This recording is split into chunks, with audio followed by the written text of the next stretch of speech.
everyone, I'm Alex Navarro here with DangerouslyHardcore.com, bringing you another ultra low carb recipe. Today I'm making mini tuna melts.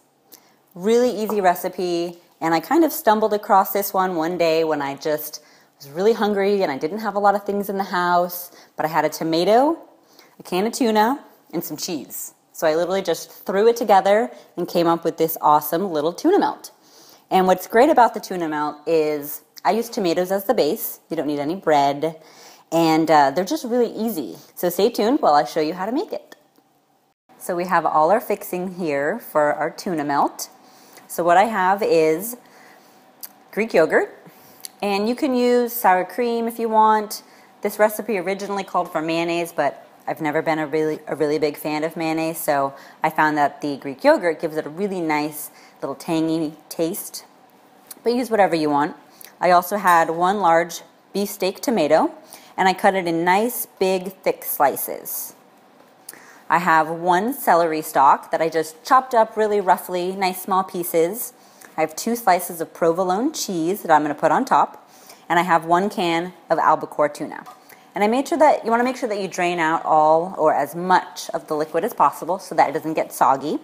And what I'm going to do is add 1 tablespoon of the Greek yogurt, a little bit of salt,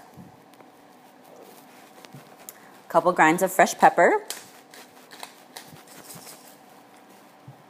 and my celery. And then I'm just going to mix all of that together.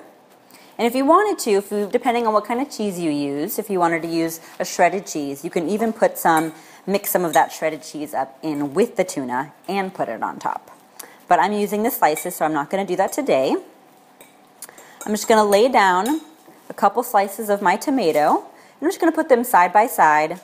And when you cut them up, you want to have them be roughly the same thickness so that they cook evenly. And then what I'm going to do is just lay my tuna, a couple dollops onto each one, smash it down just a little bit, and then I'm going to take my cheese. And since the slices are a little bit bigger than the tomato, I'm just going to break them up and roughly lay them on top, just like that. And I have my oven preheated to broil, and I'm just going to pop those under the broiler for just a few minutes, maybe 3 to 5 minutes. Just check on them. You want the cheese to be a little bit melted, a little bubbly. So I just pulled our mini tuna melts out of the oven. They only take about 3 to 4 minutes. In fact, if you wait any longer, you might burn them like I did with some of the other ones. This one, though, I managed to save.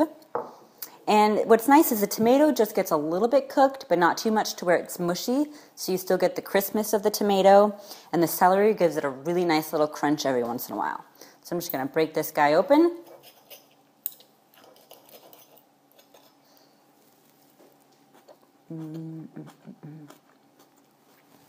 It's cheesy, a little bit of tanginess from the Greek yogurt, crunch from the celery.